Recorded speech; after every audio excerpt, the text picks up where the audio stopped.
Morning, one person feared dead after another building collapsed at Kaswa in the central region.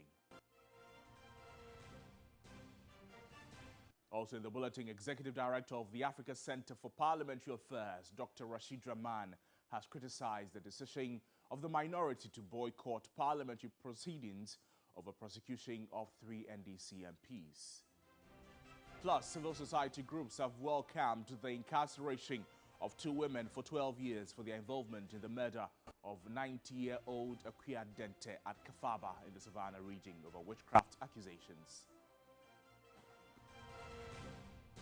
For some international news, as Taliban ordered Afghanistan's hair and beauty salons to shut a new set of female restrictions.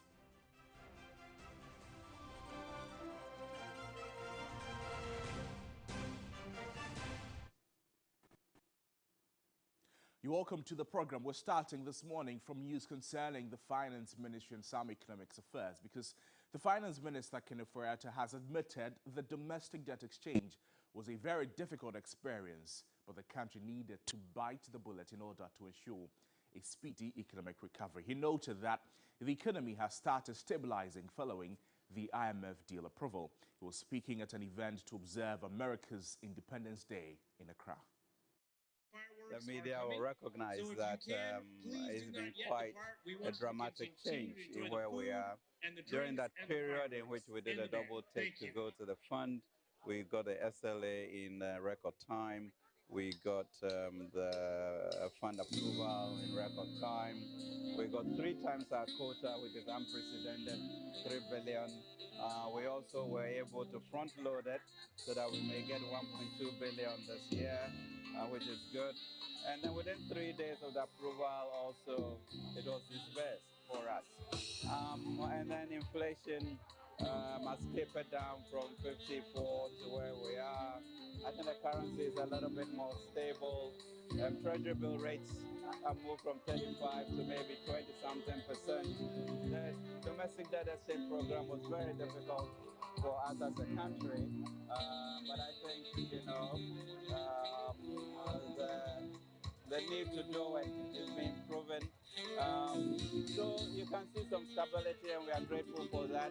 There's a lot of work ahead, and really we need to remain faithful as Ghanaians to push ahead. There's going to be some sacrifices, but I think it's the direction to go. Thank you very much. Now, away from that to some other disturbing news this morning. And injuries have been reported after another building collapse at Kaswa and Manfrom in Accra, in the central region. Now, at the time of the collapse of the property, said the health facility, some health staff of the facility, including the proprietor, were busily at work when that happened. My colleague Godwin Asidiba was at the scene. Here at the Restoration Health Birth Care Center in Gas South, an unfortunate incident happened here after a heavy downpour, which lasted for about 2 hours, weakened this portion of the clinic. We were told 4 people, including the owner of the facility, were seated under this one-story building structure. Now, after the rain, the building collapsed on them. They were stuck under the debris for hours before a team from the Ghana National Fire Service and the police service came in to rescue them. Unfortunately, the owner of the facility, who was brought out from this part of the building, has been pronounced dead. But the remaining 4 are currently in a critical condition, and they have been rushed to the hospital by a team from the Ghana National Fire Service and the police service as well. Residents here are shocked. They are down in the dumps because they are still trying to come to terms with the fact that this rather unfortunate incident has happened here, and they are hoping that those who have been rushed to the hospital will come out strong. Away from that, the Tamale High Court has convicted Hajia Muhammad Serena and Latifa Bumaye to 12 years imprisonment with hard labor. The 2 were found guilty for a murder of 90-year-old woman Accra Dente at Kafaba in the Savannah region on Thursday, July 23, 2020, over witchcraft accusations. 7 people, including the chief of the Kafaba community, Sidu Yahaya, Hajia Serena Muhammad, and Latifa Bumaye, were arrested following the death of Accra Dente. Hajia Serena Muhammad and Latifa were later charged with attempted murder and murder.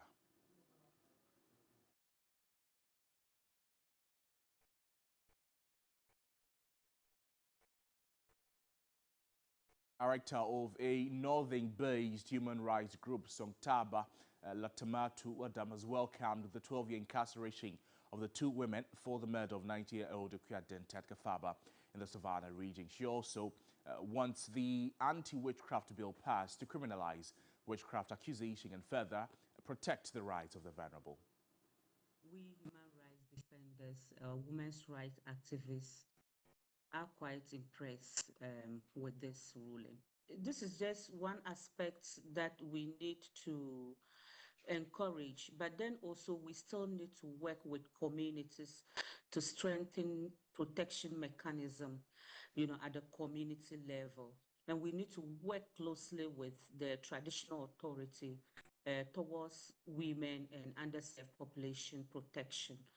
Because if you look at Madam Ekwe-Adente's case, the whole community stood by and watched this happen. But beyond Madam Ekwe-Adente's case, there have been several witchcraft accusations. Well, it may not be enough entirely, but then it's a step in the right direction. Once people know that their actions are going to be questioned in the law court, I'm sure that it's going to deter them. But like I mentioned, beyond this, we need to also push for the bill that is criminalizing witchcraft, which the Anti-Witchcraft Coalition members are pushing for, to better emphasize on the need to criminalize witchcraft accusation. Beyond that, we need to work around practice change about how deep-seated cultural issues are affecting the human rights of people. The Executive Director for the Africa Center for Parliamentary Affairs, Dr. Rashid Raman, has criticized the decision of the minority to boycott parliamentary business over the prosecution of 3 NDC members of parliament. He believed that would not augur well for Ghana's democratic progress and that the NDC as a party going forward. I don't know whether the minority has maybe tried the strategy of getting the leadership of the House to sit together and look at this matter very carefully before embarking on this strategy that they announced today. There's something we call a responsible opposition, and an opposition that is waiting in the wings to form a government. In some countries, we have some parties that are permanently in opposition. They don't have any chance of forming a government. Those can act maybe in a way that might be construed as irresponsible. But a party that has a chance of forming the next government, has to be careful in terms of the actions that it takes. They have to show up in the House. They have to participate in the business of the House. They have to show us alternatives. Otherwise, in the end, the ruling party might be blamed for maybe some of the challenges that our country would face. But I think they would also be blamed by the voters for the fact that they decided to consistently boycott parliamentary proceedings. In other words, they decided not to show up to work, not to show up to hold the government to account. So I would say perhaps maybe a better strategy might be to try and see through the leadership of the House to see whether consensus might work this time. I know we've tried over and over in this 8th Parliament, and consensus seems to be eluding everybody. But a strategy that would take all of them away from the House might also be one that might be a little bit dangerous. Well, there's growing pressure for the Attorney General to drop the criminal trial and the charges against Asin North MP James Gyakye Quayson, despite the AG's warning to avoid such unjustified comments. More people keep suggesting that the AG should consider public sentiments and discontinue the case. Legal discussions surrounding James Jachikwesin's trial continue, with various interpretations and opinions describing selective justice. The Attorney General, Godfred Dame, has criticized some commentaries as unwarranted, prejudicial and orchestrated. He claims these comments put pressure on court and interfere with state prosecutors' work. Traditional leaders of Asin North have appealed to the president to terminate the prosecution, citing the lack of representation in the past 3 years.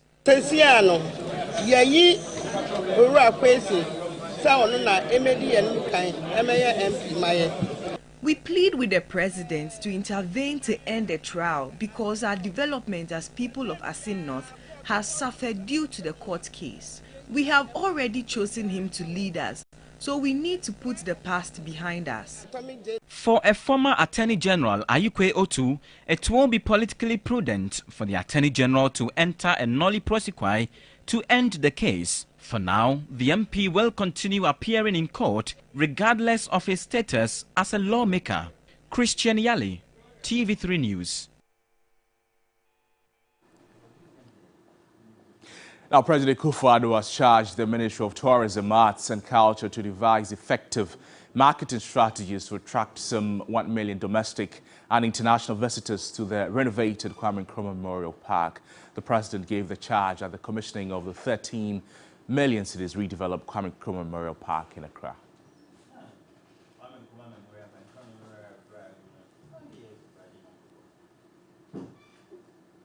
Away from that, the Deputy Attorney General Alfred Tuah has hinted that the ministry will advisedly consider Section 35 Act due to the experience they have had with the founder of defunct Capital Bank, William Atuesien. The convict has failed to pay the first 20 million cedis out of the 60 million cedis he owes the state to avoid jail term, despite a 2-month lifeline. Odedwasari has more here.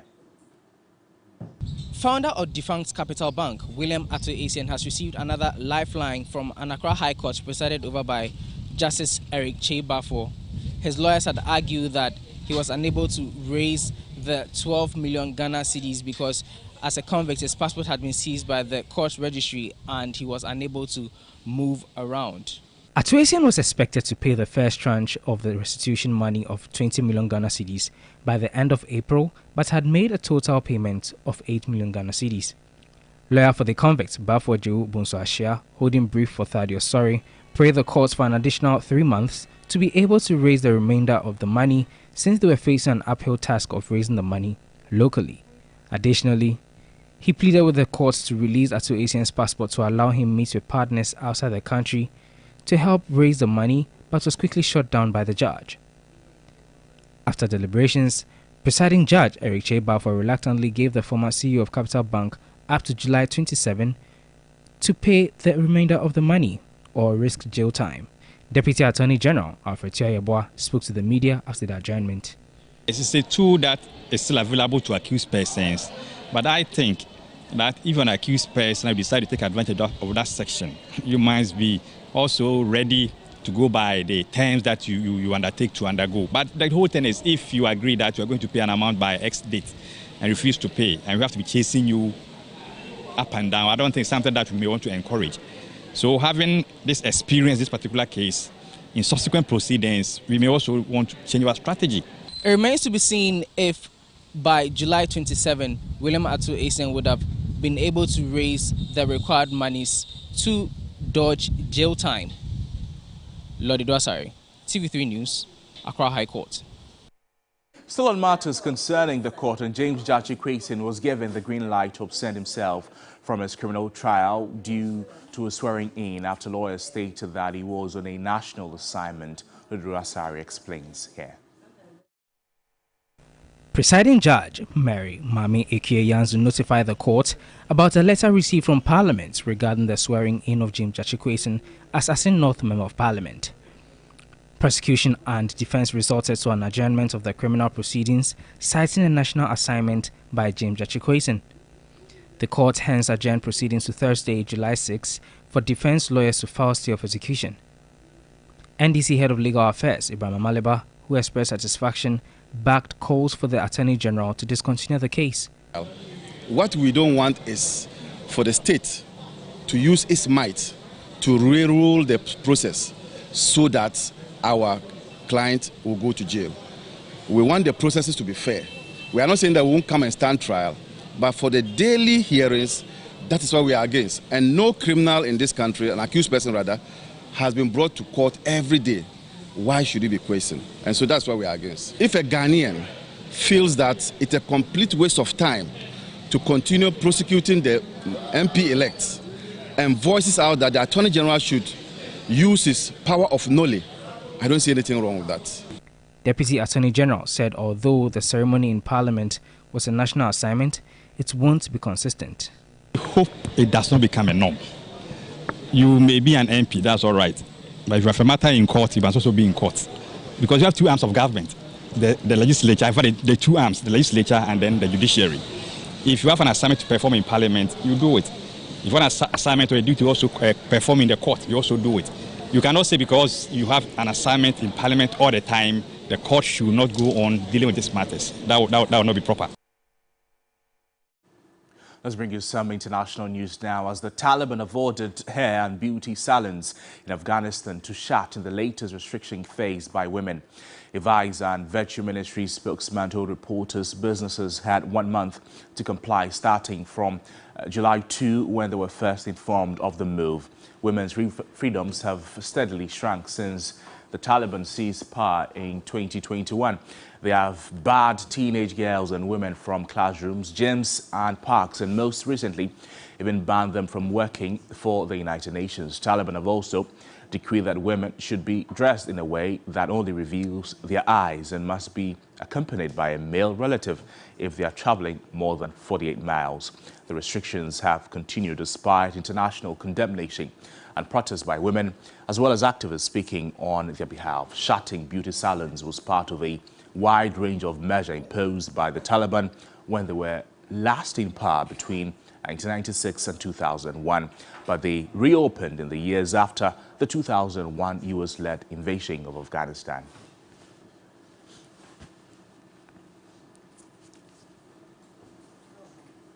There's always more news on our website, 3news.com. But that's how we wrap up on the news on New Day. My name is Noble Crosby and Cookie Bella. Roland, good morning to you. Good morning. Good morning. How are you? I'm fine. How are you doing? Roland, you seem very happy this morning. I am. Yes, you are. You seem very hyper this morning. Yeah. Oh. I deliberately decided to wear yellow. Yesterday you wore summer green or a green type, so, so I you decided to go yes, so very. Is this a reflection of how you feel this morning? Very happy and gay and. What? I'm gay. No, gay as in the okay. other meaning, not. Sorry, my English. Shaman number 4. We don't speak this English. No, but I just felt like wearing it. Actually, when I wore it, I looked through the mirror about 3 or 4 times. You weren't sure? No. Why? I didn't have the confidence to be wearing colors like yellow. I mean, it's my first time really wearing it. It's nice. It is. It's nice, yes. Thank you very much. I mean, there's always a touch of blue in there some way. Yeah, blue, blue. But I think my favorites are always blue, red, and white. The MPP colors, yeah. Oh, okay. Because you belong to the MPP, or you just like those colors? No, because I love the colors. Oh, okay. Yeah. But journalists were not supposed to belong to any political. I'm just asking. You said the MPP colors, so I'm just asking. What about you, Noble? What are your favorite colors? I think I like blue too, some elements of white too as well. No. Okay, I see. This guy is always so What gentle. about you? Blue. Oh, you like blue? Oh, okay, so there's like a blue family here. I see. Interesting. Please, viewers, we are blue. Listen. We're Blue Nation. Anyway. All right. Thank you very much. Thank you, Roland.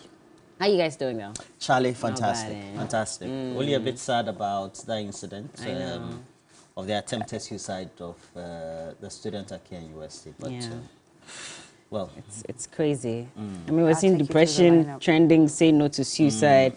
And I saw some tweets about people saying that we need to pay more attention to especially students at KNUST, because we see it happening quite often, and we're asking questions. Why does this happen? I remember I interviewed a young man sometime, and around that time, there had just been a young man who jumped off the building. I don't know how many floors there are in most of their halls, but he had just jumped off, and, you know, it caused a lot of havoc. And we had a conversation with a young man who had attempted suicide. And you could tell that it was a cry for help. He needed attention, he wasn't getting it, so he decided to lock himself in his room and try to commit suicide. He was saved, fortunately. But what are the chances that he may not attempt it again? And we need to